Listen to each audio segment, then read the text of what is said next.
Conciencia y materia es una idea del doctor Roberto Crotollini, que en esta nueva etapa se abre al conocimiento profundo de la antroposofía. No creas lo que digo, sino que lo pienses, que lo conviertas en tu propio mundo de pensamientos. Así entonces obrarán en ti por la verdad que ellos mismos contienen. Rudolf Steiner.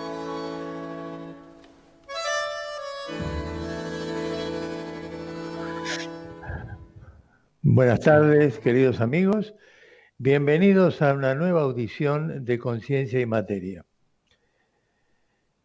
Primero saludamos, como de costumbre, al círculo de amigos que hace muchos años colaboran económicamente con el sustento, el sostenimiento de este programa, de esta idea. Siempre recuerdo que no es solamente el aspecto económico, sino que lo que más yo siento, y lo sentíamos con Norberto también en su momento, es el apoyo ideológico. Como hay personas que están muy de acuerdo en lo que nosotros estamos difundiendo y divulgando, y de esa manera se deciden a colaborar con el programa. Para eso tienen que llamar a los números del consultorio y decir que quieren hacerlo para que la secretaria les diga cómo, ¿no? Desde ya que lo agradecemos. Recordamos la modalidad del año siempre. Primero, tercero y quinto sábado, este es el tercero, es un encuentro con el mundo. Ahí traemos gente, ahora no podemos traerla en estos días, en estos tiempos, para hacer alguna entrevista, o bien tocamos algún tema, o contestamos, como vamos a hacer hoy, cartas de oyentes, ¿no? Que nos llaman y nos plantean algo, nos cuentan algo, o lo dejan grabado o en el mail que tenemos nosotros, que ahora lo damos, o en el contestador telefónico. Eso es primero, tercero y quinto sábado que hay del mes. ¿Qué pasa el segundo y el cuarto sábado? En este caso es un encuentro con el ser, con mayúscula. Y ahí se habla en profundidad algunos legados muy importantes de Steiner, como estamos trabajando ahora las manifestaciones del karma, y después se hace una meditación, cosa que en esta época es muy, muy importante. Está claro. El teléfono del consultorio es 4502-5164 y 4502-8602.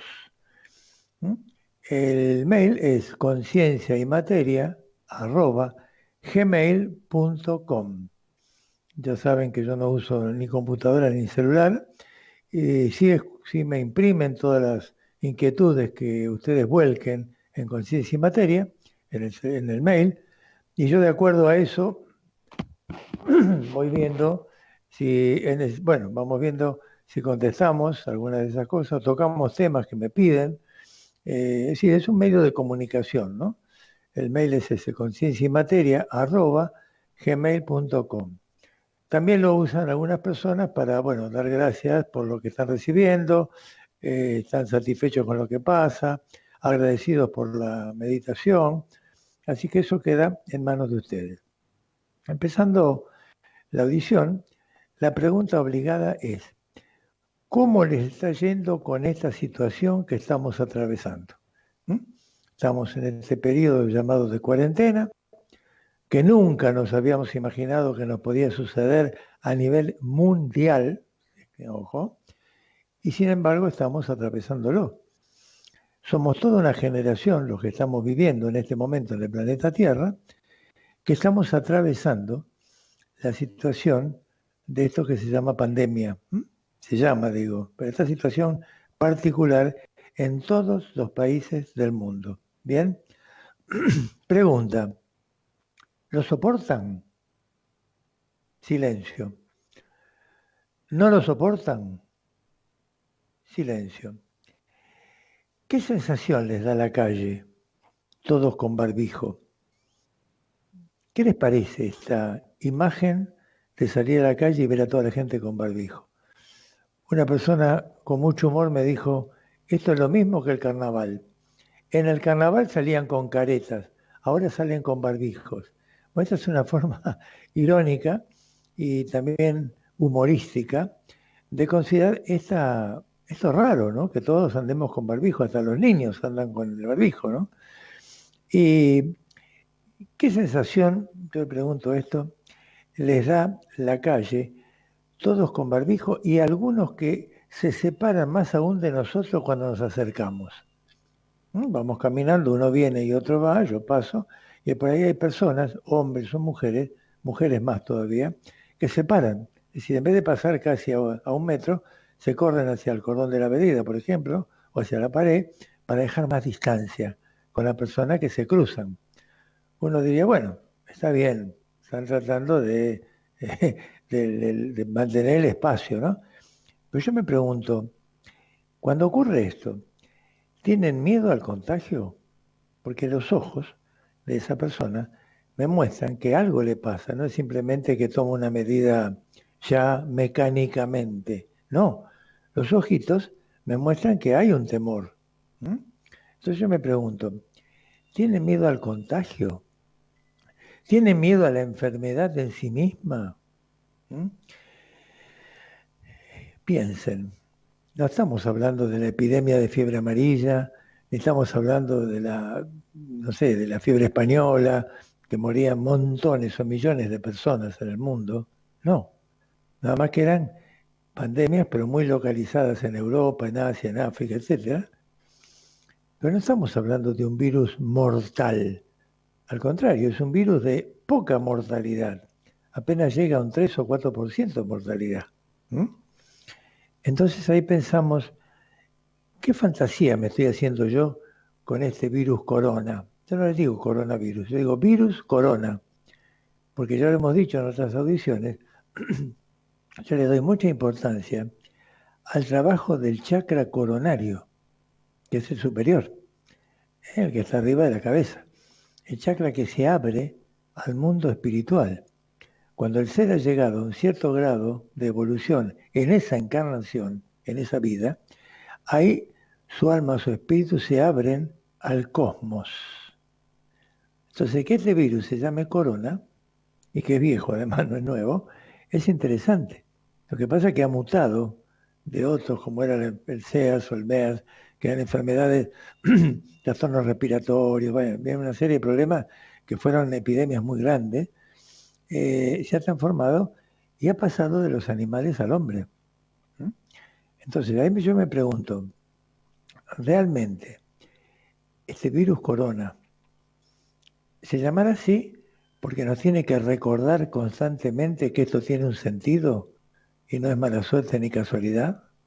Son todas preguntas, ¿eh? Yo pregunto,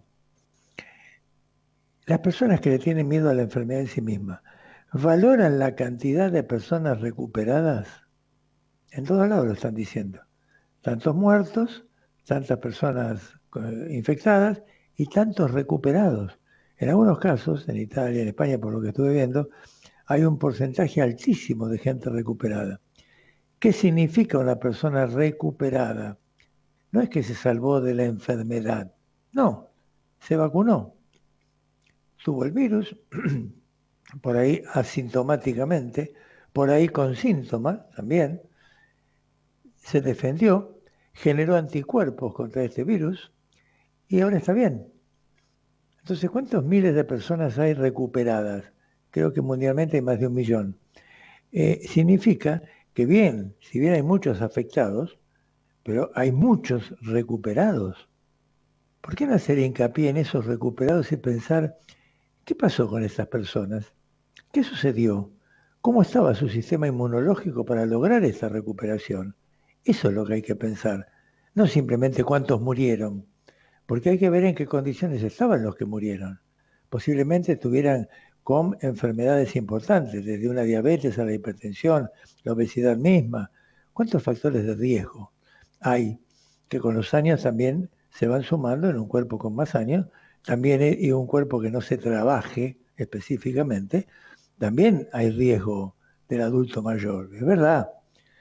Entonces yo pregunto, ¿ha habido, primero, si valoran la cantidad de personas recuperadas? Eso no me quería olvidar. Segundo, ¿ha habido alguna época de la vida que recuerden haber tenido miedo al contagio de una enfermedad? Y hablo ya de chicos, por ahí. ¿Les pasó? O peor aún, ¿han tenido miedo a la muerte misma? Sobre todo si murió algún ser querido siendo muy chicos. ¿No estará de fondo eso ahí, mucho más allá que el virus corona? Piénsenlo. No digo que esto sea una terapia, pero realmente puede ser un encuentro psicoterapéutico entre los oyentes y quien les habla. ¿Mm? Yo digo que el aislamiento social, si bien es una medida precautoria, esencial para cuidar el cuerpo físico, no se olviden que este virus modifica el ADN o el ARN. ADN quiere decir ácido desoxirribonucleico y ARN quiere decir ácido ribonucleico, que es esencial en la conformación del gene. Entonces, una de las cosas que tiene este virus es que puede modificar estos valores de esta estructura genética, y ahí donde sobreviene una complicación de la enfermedad.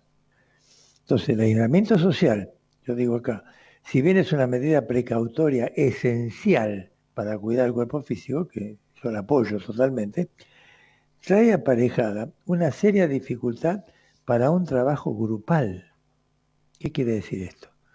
Acá se realizan en el proyecto Hermes diversas actividades grupales, donde un abrazo fraterno puede ser el corolario de una constelación con orientación antroposófica, de un grupo de apertura espiritual, de un grupo de lectura del libro La Tierra como Escuela, de un grupo de lectura que lleva mi señora Mabel Milior, y ella conduce grupos de lectura, La Tierra como Escuela, La Iniciación, todos trabajos de Steiner que nos llevan a un despertar. Y La Tierra como Escuela es una síntesis que yo he hecho del conocimiento antroposófico y de mi conocimiento como médico de muchos años y mi comprobación. Cuando me preguntan cómo escribí el libro La Tierra como Escuela, si bien Los Septenios es un regalo que nos da Steiner y que es como una meditación que hacemos para entender quiénes somos, cuando yo me enteré de todo esto, yo demoré hasta escribir el libro unos cuantos años. Yo escuché las conferencias en Brasil la primera vez, lo entendí, lo estudié y empecé a practicarlo, a estudiarlo en el consultorio. Entonces venía una persona, me contaba algo y por ahí vos tenés 55 años. Bueno, ¿qué opinabas a los 40? Ah, ¿y a los 30? Ah, no, distinto. ¿Y a los 18 qué idea tenía? Ah, no, eso era diferente. Bueno, a los 18 yo pensaba, cuando yo fui comprobando que realmente era una verdad esto de los septenios, de que realmente había una transformación de esos cuerpos sutiles que yo estaba aprendiendo 40 años atrás, estoy hablando, ¿no? O más. Entonces ahí yo me quedaba y dije, bueno, evidentemente esto funciona. Ahí donde empecé a juntar elementos, a trabajar con la gente, conmigo mismo, porque en todo el libro que yo escribí tiene que ver con mi propia experiencia y mis propios cambios, y con eso iba escribiendo poco a poco el libro. Así me pasó con la segunda parte, que es hacia una ancianidad sabia, que ya es de los 63 años en adelante, 63 a 70, 70 a 77 y 77 a 84. Este es el último libro que yo escribí, que tiene mucho que ver con mi autoobservación y tiene que ver también con los pacientes, las cosas que a ellos les pasan y la forma en que yo he ido aprendiendo para escribir el libro. En La Tierra como Escuela es del recién nacido hasta los 63 años. Y ese es cuando yo lo escribí hace muchos años, todavía vivir más de 60, 65 años ya era mucho. No hablemos de hablar de una persona de 80. Hablar de una persona de 80 a mitad del siglo pasado, bueno, 80 ya era una persona mayor. Ahora una persona de 70, 80 puede pasar corriendo por la calle, haciendo, qué sé yo, corriendo como parte de un ejercicio diariamente. Otros que conozco que juegan al fútbol y tienen 80 años y siguen jugando. Y bueno, hay de todo. Entonces ahora es distinto. Ahora es interesante que estudiemos o que analicemos qué significa una edad determinada, cómo se van compaginando e integrando estos septenios de vida. Miren que lo que estoy diciendo, que es muy importante, estos septenios de la vida. ¿eh? Entonces cuando uno empieza a ver esto y dice, ¿por qué pusimos de subtítulo en el libro La Tierra como Escuela proyección terrena de un acontecer cósmico? ¿Qué quiere decir? Que ya, cuando yo estoy leyendo el libro, tengo que aceptar la existencia de vidas sucesivas. Acá no pasa por la creencia, pasa por la experiencia que cada uno puede haber hecho en la vida para entender, perdón, para entender que cada vida es un paso adelante en la evolución. Repito, cada vida vivida es un paso adelante en la propia evolución del espíritu. ¿Qué tal? Entonces, cuando ya pienso en esto,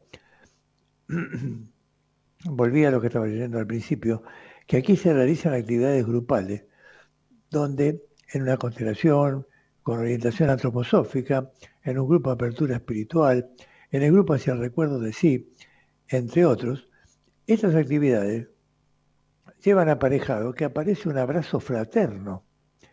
Y este puede ser el corolario de un trabajo grupal. Ahora el abrazo ha quedado relegado por el tema del contagio, es obvio, ¿no? Pero entonces yo ahí pregunto, si esto ocurre, el aislarnos estamos cuidando de contagiarnos, perfecto. Ahora, si ya no nos damos un abrazo, estamos fomentando la separatividad de unos y de otros. Y esto no es normal en el ser humano. Esto puede ser grave. Entonces ahí es donde tenemos que repasar un poquitito, decir, bueno, ¿qué está pasando? ¿Dónde estoy? ¿Cómo viene la situación? ¿Qué produce esta cuarentena o este aislamiento social en mi alma? ¿Qué es lo que produce? Esta preguntita nos va a servir en esta pausa que vamos a hacer. Piensen. Eco. Confiar es parte del vivir. Farmacia homeopática Eco. Homeopatía, herboristería, fitoterapia. En pleno Palermo Viejo. Scalabrini Ortiz 1751 Capital. Telefax 4831-2227 y 4832-3956. Doctor Roberto Crotogini, médico de orientación antroposófica. El teléfono de su consultorio 4502-5164 y 4502-8602. Matrícula nacional número 27492. Esta nueva etapa de conciencia y materia presenta dos aspectos fundamentales. 1. Encuentro con el mundo. Primer y tercer sábado y quinto, si lo hubiere. Entrevistas personales, respuestas a preguntas de oyentes y temas diversos.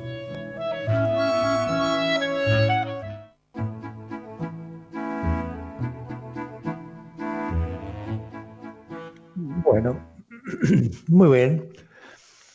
Estamos hablando entonces de lo que era el abrazo fraterno, que en este aislamiento social es un problema, ¿no? Cuando uno estuvo habituado a que este abrazo era una forma de comunicación de ser humano a ser humano, esto que está ocurriendo trae un conflicto, ¿no? Eso seguro. Respecto también, por preguntas que me hacían, también están restringidas las consultas de consultorio habituales. Solamente el teléfono es el medio de comunicación que yo utilizo para mantener vivo el contacto con los pacientes que lo necesitan. Yo también estoy realizando, que es una experiencia nueva, consultas telefónicas, consultas por Skype, como este programa que estamos haciendo por Skype, y en algunos casos con Zoom, que yo no manejo la computadora, y Mabel Milior es la que hace los contactos y todo para que se pueda hacer esta entrevista, ¿no? si fuera necesario. Y esto es para mantener vivo este vínculo entre seres humanos que llevan el nombre de relación médico-paciente. ¿Mm? Entonces, lo hago con pacientes que ya estoy atendiendo. No lo he hecho con pacientes de primera vez. Cuando hacemos esta consulta, se arregla con el paciente el horario de consulta, tal día, tal hora, como si fuera una entrevista en el consultorio. A distancia, el paciente deposita el precio de la consulta en la cuenta, en el banco, lo que sea, y a esa hora nos reunimos y hacemos la entrevista. O sea, no nos vemos, pero sí hablamos y estamos a lo mejor una hora, como una consulta común, donde estamos hablando, intercambiando, y yo tengo la historia de esa persona, con lo cual estamos reviendo todo lo que allí está anotado. Es una consulta, no hay un contacto. Obviamente si hay un problema de piel o hay otras cosas, o un niño que yo tengo que verlo, bueno, esto es más complicado. Pero cuando es una consulta de control cada 3 meses, como hacemos, bueno, ahí con la historia, con el horario que corresponde, hacemos la consulta como si nos estuviéramos viendo, digamos, ¿no? Eso también es una experiencia para mí, aunque yo hablo mucho con los pacientes. Yo, por ejemplo, tengo una entrevista acá, como antes, ¿no?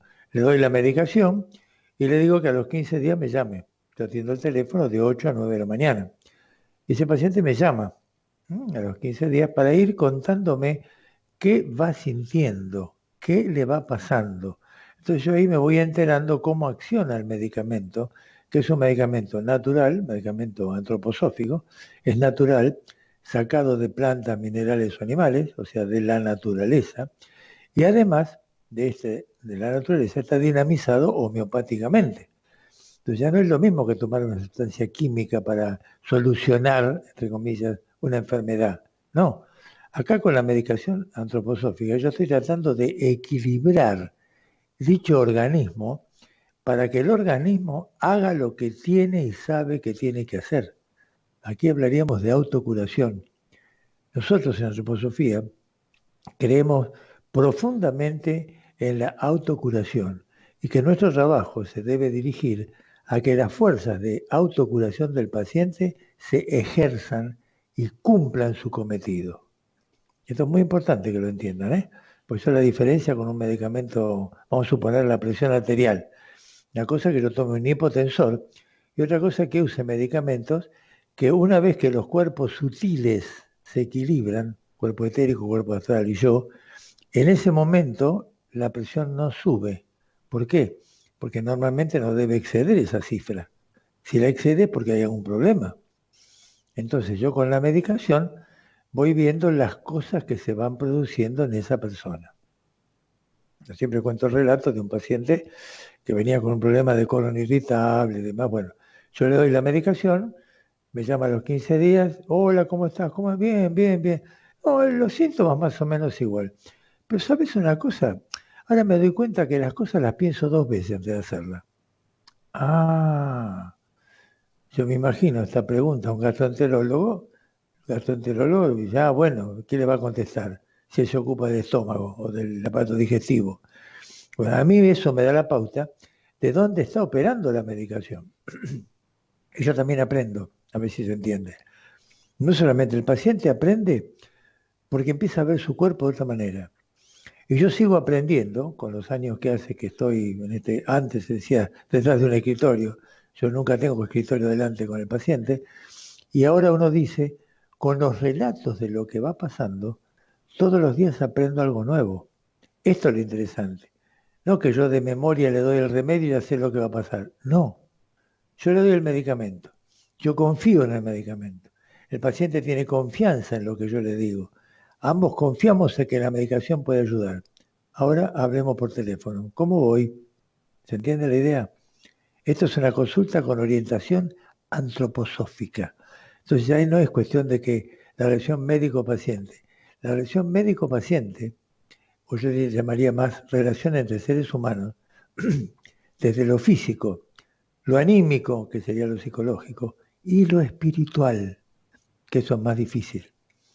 Cuando 2 seres humanos se encuentran, uno que necesita ayuda y otro que puede brindarla, en lo físico, en lo anímico, en lo espiritual, ahí ya nos vamos acercando a hablar de antroposofía. Antropo significa hombre, sofía, sabiduría. Bueno, ahí en ese cuerpo nos estamos acercando a la sabiduría del hombre, ¿sí? Bueno, yo comento con todo esto y me recuerdo que yo tampoco había tenido hasta hoy la posibilidad de vivir en cuarentena durante una pandemia. Nunca me había pasado en la vida. Es una experiencia nueva. Bueno, eso quería comentar en general. Ahora, con la hora que estamos, ya nos dedicaríamos a ver, tengo dos seleccionado, ¿sí? Dos, notas o cartas, notas que me han mandado. Y una es curioso, porque Martín, de donde es de Temperley, me ha vuelto a escribir. Ya habíamos contestado su inquietud del 2 de mayo, es decir, de 2 sábados atrás, y les digo más o menos lo que decía.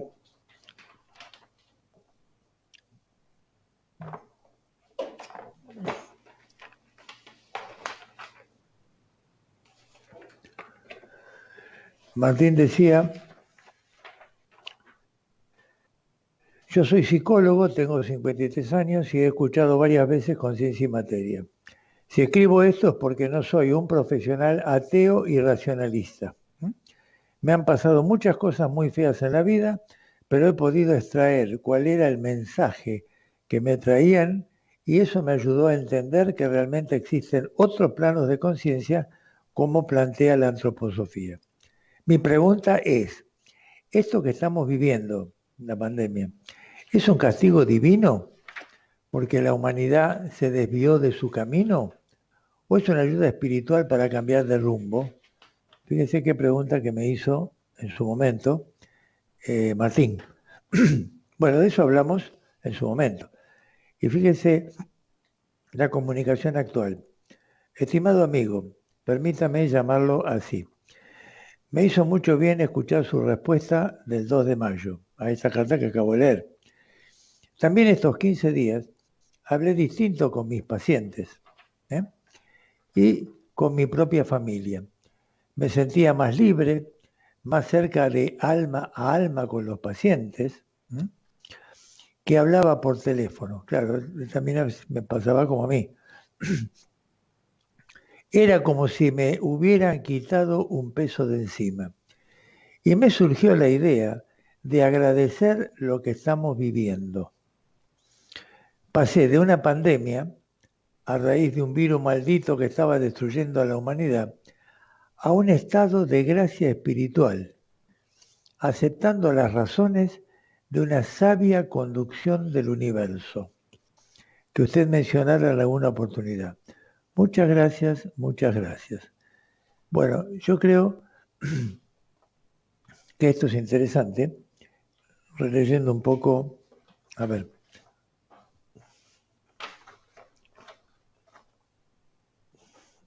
En su primera comunicación, él me decía algo que a mí me parecía interesante, psicólogo, 53 años, él decía: no soy un profesional ateo y racionalista. ¿Qué quiere decir con esto? Esto quiere decir que es muy común que cuando yo lo viví también, ¿no?, de ser un tipo totalmente ateo y conocer bien el psicoanálisis en profundidad, que cuando hablamos de inconsciente, en este caso, nos estamos dirigiendo a una concepción freudiana. Consciente, preconsciente, inconsciente, preconsciente y consciente, ¿sí? Entonces, a esa clasificación del ser humano, que así la tenía yo cuando empiezo a leer antroposofía, a esa clasificación, él aclara que no es ateo, o sea que ya hay una apertura a concebir otro plano de conciencia, y racionalista, ¿no? Si fuera un científico, él me podría decir: yo no soy un cientificista, no científico. Científico tiene nada que ver. Científico es un hombre dedicado a la ciencia, a la observación de un fenómeno, al desarrollo de una hipótesis y después a la comprobación experimental de dicha hipótesis. Eso es la ciencia, ¿sí? Entonces, en este caso, Él es un psicólogo, pero ya aclara que no es ni ateo ni racionalista. O sea que ya se ve, con la edad que tiene, que había otra cosa importante, que hablamos de 53 años. Estamos hablando de septenio de 49, 49, 56. De 49 a 56, él está en los 53, es un septenio determinado que tiene una serie de características muy importantes, especialmente el cambio de lo que llamamos el cuerpo etéreo. El cuerpo etéreo es todo lo que tiene que ver con el pensar, con la memoria, y ahí donde los pensamientos de cada momento producen modificaciones de ese cuerpo vital. Entonces, él con esta edad, ahí para que vean qué importancia le doy yo a los septenios, con esta edad, ella está en una etapa en que se están movilizando las fuerzas de su cuerpo etéreo. Y esto es muy profundo. Si ya no es solamente que él cambia su manera de pensar, no.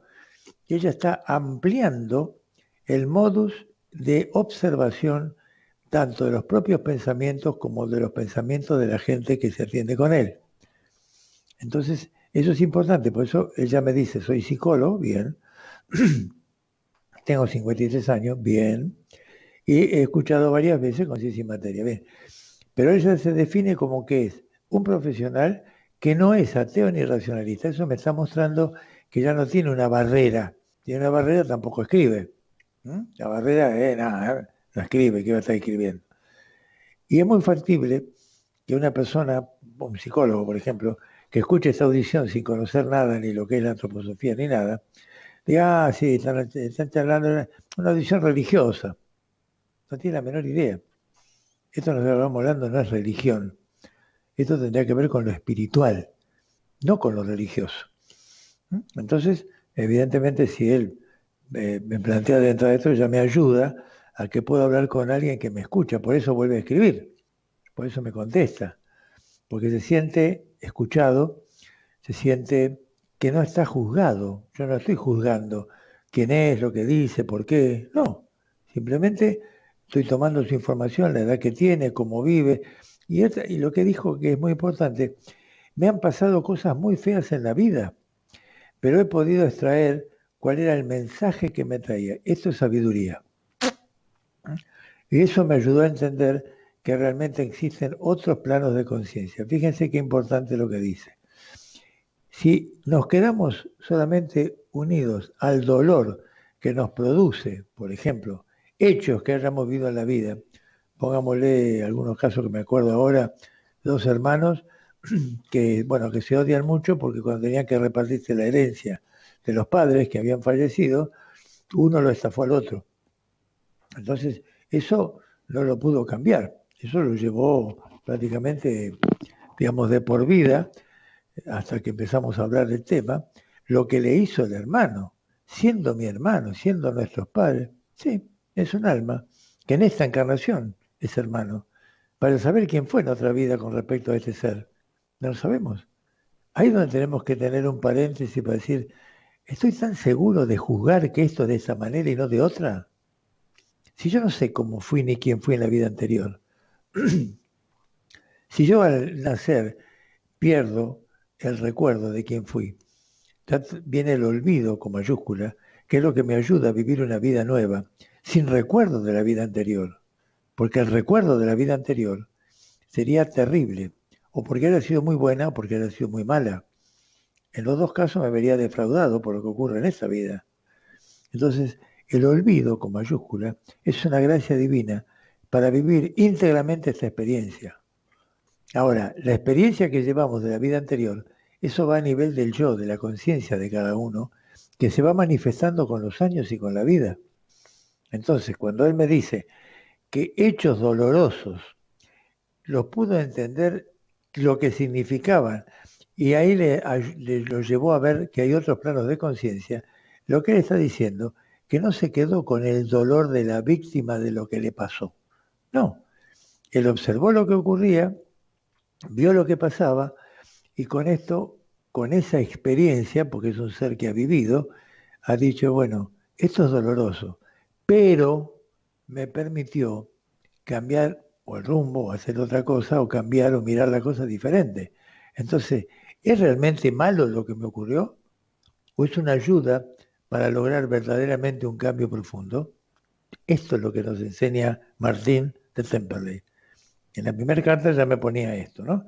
Por eso cuando él me pregunta si eso era un castigo divino o esto realmente era una ayuda espiritual para cambiar de rumbo, yo hablé de esto, hablé el 2 de mayo. Y justamente le decía que había muchas manifestaciones, tanto Steiner mismo, que tiene muchas cosas que ha comentado de lo que iba a pasar, cuando se habla de la guerra contra todos, de todos contra todos, cuando se habla de muchas ¿cómo se llama? Premoniciones de lo que va a ocurrir. Hay muchas cosas escritas que nos podríamos detener y en la Biblia misma dice ciertas cosas que uno se quedaría pensando. Pero eso sería otro tema. Esto sería como darnos cuenta que esto que está ocurriendo, como dijimos ya más de una vez, tiene que ver con el karma de la humanidad y tiene que ver con todos los cambios que se van a producir a partir de salir de esta cuarentena y demás. Y eso que en el país ya estamos pasando mal, porque ya estaba mal antes de la cuarentena, y bueno, va a ser duro, pero va a haber muchos cambios. Entonces, si se producen muchos cambios, esto que está ocurriendo no es mala suerte. Esto simplemente es una causalidad, que es lo que él ha comprendido. Y cuando comprende esto, siente que hay una ayuda espiritual en su alma. Esto es lo que yo le agradezco a Martín, en la forma que lo plantea, porque de algo se dio cuenta. Tomó conciencia, ahí hizo un cambio. ¿Está claro esto? Pensemos un poquitito en el ejemplo de lo que él ha contado. ¿Cuántos de nosotros, si hemos tenido dolores, angustias o broncas por cosas que ocurrieron, si hemos podido aprender a qué nos llevó esto? ¿O en qué nos ayudó a cambiar? ¿O cómo cambiaron los acontecimientos en mi vida después de semejante dolor e injusticia, entre comillas? Siempre son injusticias hablando del punto de vista social, personal, no del punto de vista espiritual. Lo que acá llamamos injusticia, desde el punto de vista espiritual, es una compensación que tenemos que atravesar para aprender algo. No es un castigo. Reflexionen un poquito y luego tomaremos una carta de Marta, de Ciudadela, para compartir la parte final del programa. Eco. Confiar es parte del vivir. Farmacia homeopática Eco. Homeopatía, herboristería, fitoterapia. En pleno Palermo Viejo. Scalabrini Ortiz 1751 Capital. Telefax 4831-2227 y 4832-3956. Doctor Roberto Crotogini, médico de orientación antroposófica. El teléfono de su consultorio 4502-5164 y 4502-8602. Matrícula nacional número 27492. Esta nueva etapa de conciencia y materia presenta dos aspectos fundamentales. 1. Encuentro con el mundo. Primer y tercer sábado y quinto, si lo hubiere. Entrevistas personales, respuestas a preguntas de oyentes y temas diversos.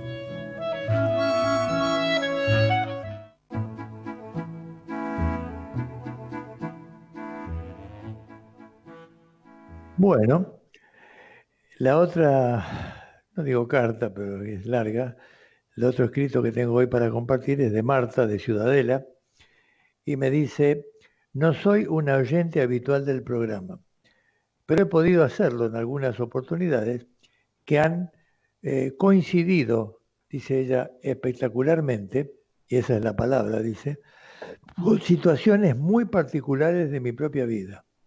Repito, no soy una oyente habitual del programa, pero he podido hacerlo en algunas oportunidades que han coincidido espectacularmente con situaciones muy particulares de mi propia vida. Todo entre signo, bueno, como con énfasis me lo dice, ¿no? Yo tengo 62 años, hace 25 años que estoy separada, tengo 2 hijos, ya grandes, y me llevo muy bien con ellos y con su padre. Vivo sola y en general estoy en paz. No soy una persona creyente y menos aún religiosa, pero siempre me atrajeron los fenómenos paranormales. desde los ovnis hasta ciertos sueños premonitorios. Yo sé que usted se reúne en un Ateneo con médicos semanalmente, porque lo ha comentado en 2 oportunidades, y que allí se pueden tratar temas no solo médicos, sino también espirituales.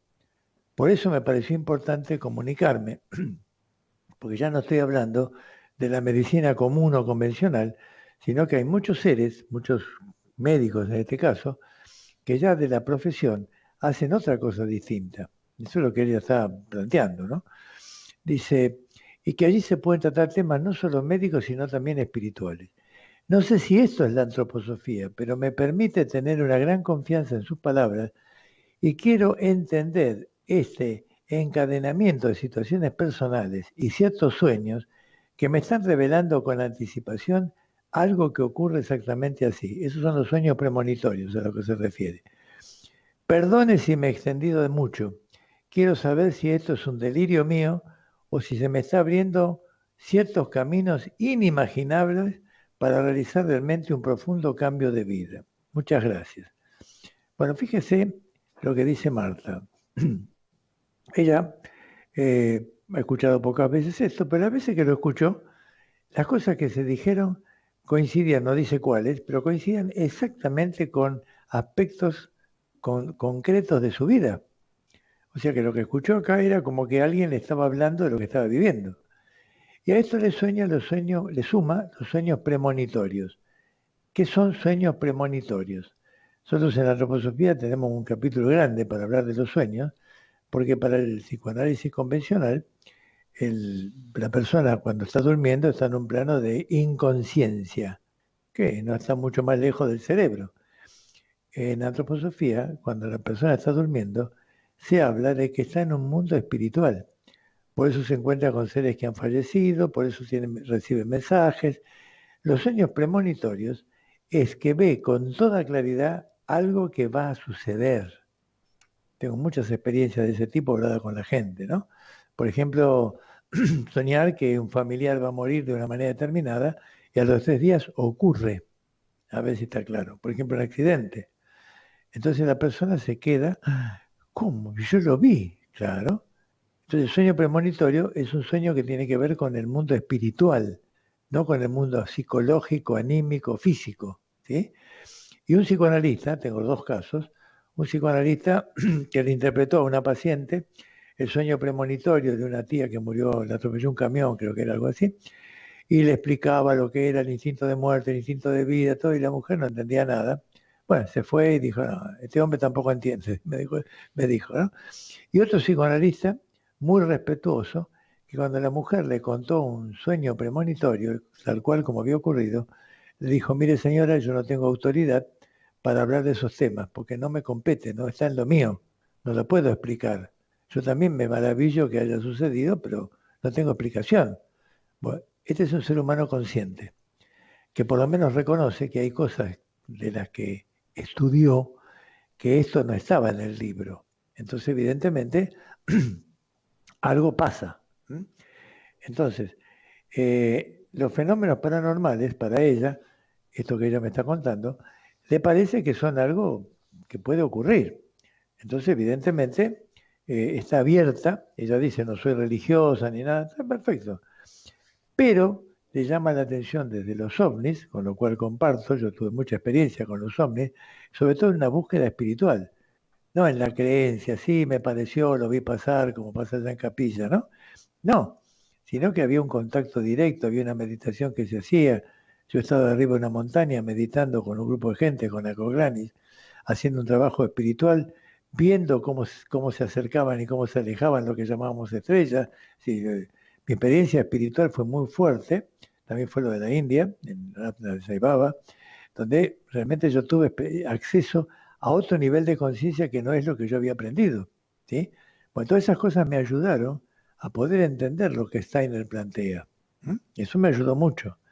Entonces, cuando ella se refiere al Ateneo, se ve que yo acá lo he comentado, que somos médicos, que nos reunimos, que hay también psicólogos, lo cual es muy importante.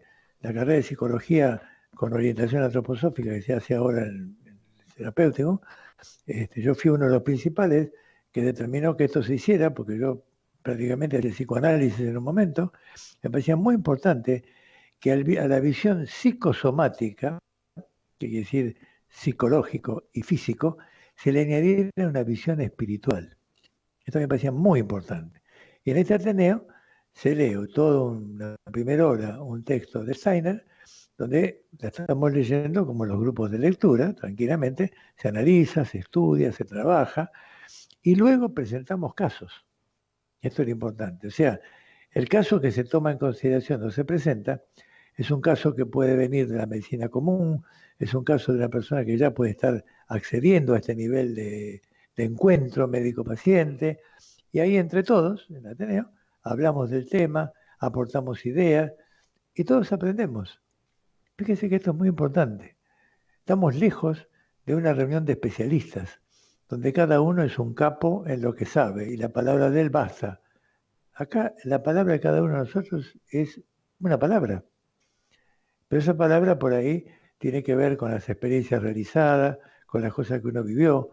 Evidentemente, lo que yo viví en la India, no solamente, lo hablamos en la otra audición de Mabel, la de los viernes, la de ayer, no es solamente el hecho de encontrarme con Baba. Ah, sos devoto. No, el hecho de vivir lo que ocurría en la India, el hecho de vivir lo que era la pobreza, el hambre que yo vivía y cómo bailaban, no comían a lo mejor hacía 3 días, y estaban bailando de alegría celebrando el festejo de Krishna, ¿no?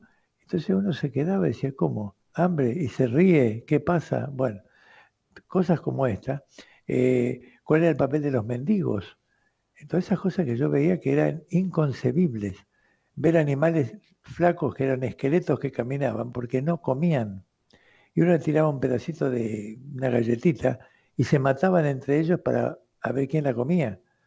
Entonces, bueno, cuando uno vive todo ese tipo de experiencias, a un chico que venía con muleta, caminando, y yo le pregunto, tendría 11, 12 años, ¿qué le había pasado? Ah, no, una cobra fue que le había mordido y bueno, tuve que amputar la pierna, ¿no? Y seguía caminando, tranquilo. Yo ahí ya era un shock. Bueno, todas esas experiencias son muy importantes para después hablar de antroposofía, porque esas experiencias se van llevando a la vida personal, se van llevando a la relación con el paciente y uno va aprendiendo, con lo que Steiner nos va ayudando, cómo se puede ver el mismo hecho de una posición totalmente diferente. Por eso Steiner habla de los 12 puntos de vista. Y yo le digo, es como si miramos un árbol de 12 puntos de vista distintos. De un punto de vista de una foto nos va a dar una imagen del árbol, de otra foto nos va a dar otra. Bueno, cada hecho que vivimos o convivimos es como un árbol que estoy viéndolo de distintos puntos de vista. Esto es muy importante porque nos ayuda a no encasillarnos, a no creernos que la verdad absoluta la tenemos nosotros. Nadie tiene la verdad en este estado de evolución del ser humano. Nadie. Tenemos una aproximación a la verdad, pero no la verdad absoluta. La verdad con mayúscula sería lo divino, lo superior. La verdad con minúscula son todas las verdades que vamos incorporando poco a poco en ese camino hacia la gran verdad. ¿Cómo se ve en la medicina? Ejemplos. La persona de mi edad, de 70, 60, 70 años para arriba, en general, la mayoría no tiene amígdalas, porque en nuestra época se extirpaban.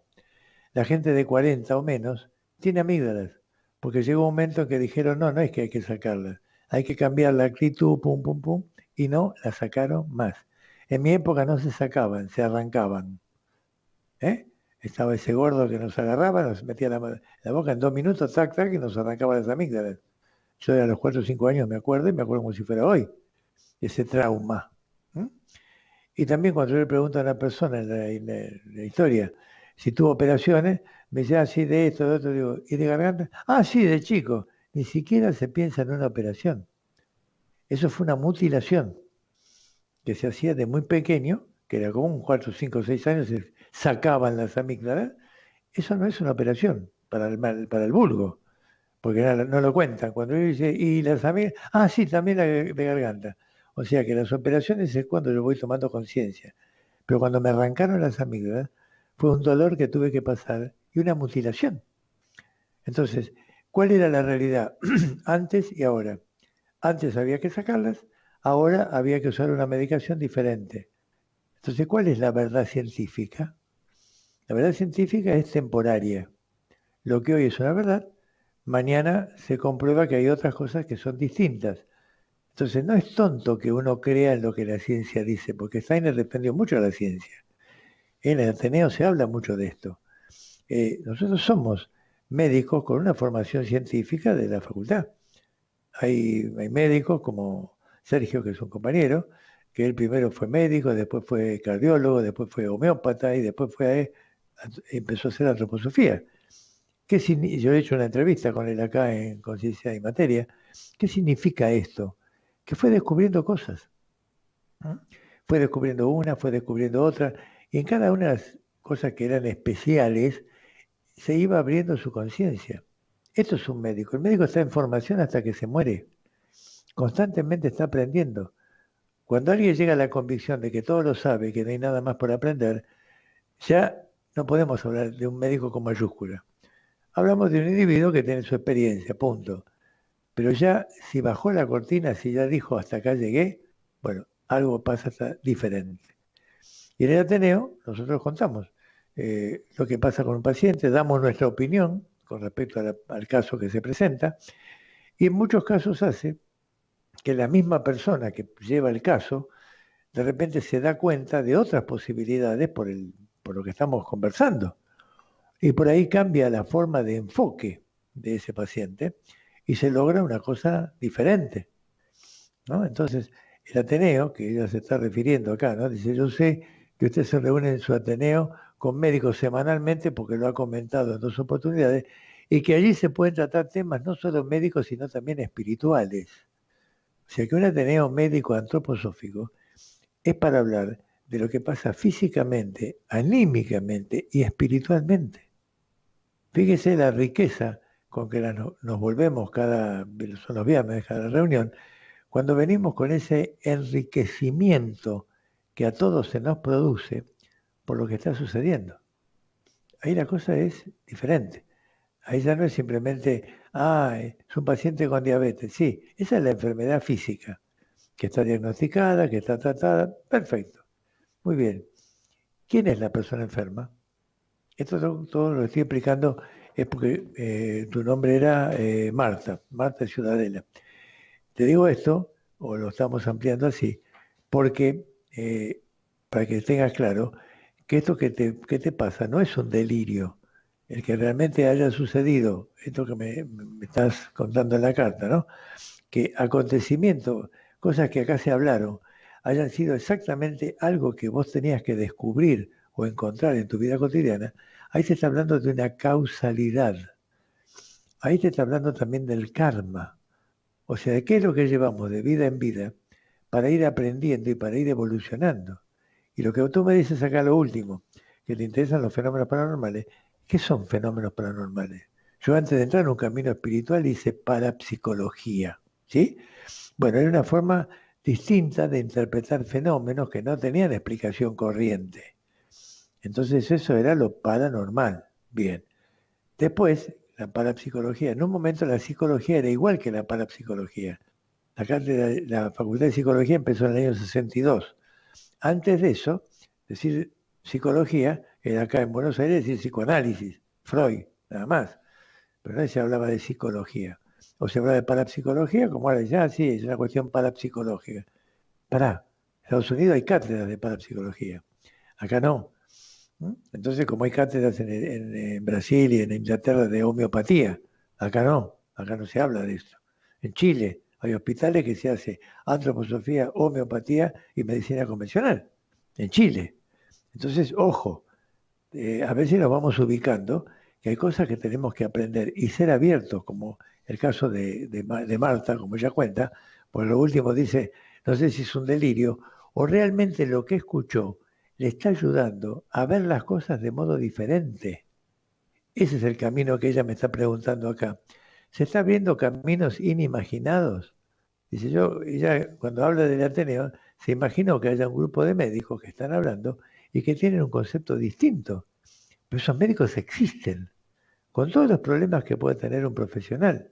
Pero hay profesionales que hacen esta medicina. Entonces ya no es una cuestión de, sí, me dijeron que hay un médico, no. Hay un conocimiento que desciende en esos viernes que nos reunimos, y ahora lo estamos haciendo por Zoom, porque no nos podemos reunir. Pero ¿qué es lo que pasa? Ahí nos sentimos unidos frente a la misma mesa, compartiendo los mismos problemas y las mismas alegrías, o los mismos dolores, con todo el grupo. Pero somos médicos con una orientación antroposófica que nos hace ver que ese mundo espiritual no es una utopía, no es algo que está lejos y que me dijeron y a lo mejor no soy un creyente. En la carta que habíamos leído antes, cuando dice este hombre Martín, habla de esa sabia conducción del universo. Eso yo lo menciono siempre, porque es una de las maneras en que Steiner se refirió a lo divino o a lo superior. ¿Cuántas formas hay de hablar de Dios? Y que es un ser que me está mirando, siempre lo personalizo, porque yo tengo un cuerpo físico. Entonces, para entender las cosas las tengo que personalizar. Si hablo de fuerzas negativas o fuerzas del mal, entonces está el diablo que me está mirando, ¿no? Entonces, no está el diablo, entonces esto es mentira. No, no personalicemos. Cuando Steiner tiene que definir un poco qué significaría la divinidad, lo superior, los mundos superiores, como él dice, ahí tenemos que pensar en una, como él dice, es una sabia conducción del universo. ¿Qué tal? Sabia conducción del universo. Estamos llegando al final. No se olviden de esta definición. Lo superior es una sabia conducción del universo. Esto es importante que se lo lleven, que si esta noche ya hacen una pequeña meditación antes de acostarse, piensen en esa sabia conducción y agradezcan que estamos juntos, que estamos compartiendo este espacio y que realmente lo que pensamos, que realmente es un estado superior de conciencia, es real, no es una fantasía. Esta sabia conducción del universo, tenemos que agradecerla y compartirla todos, absolutamente todos. Bueno, queridos amigos, el tiempo terrenal está llegando o llegó a su término. Tenemos que dejar paso a otra cosa, pero no quiere decir que dejen de seguir pensando. Por favor, recuerden lo que dice el comienzo del programa. Acuérdense lo que dice el comienzo del programa. No creas lo que digo, sino que lo pienses. Muchas, muchísimas gracias. Hasta el próximo sábado.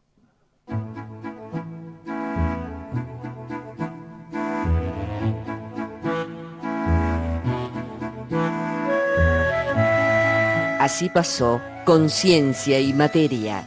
Nos volveremos a encontrar el próximo sábado a las 19, siempre por Radio del Pueblo AM 830.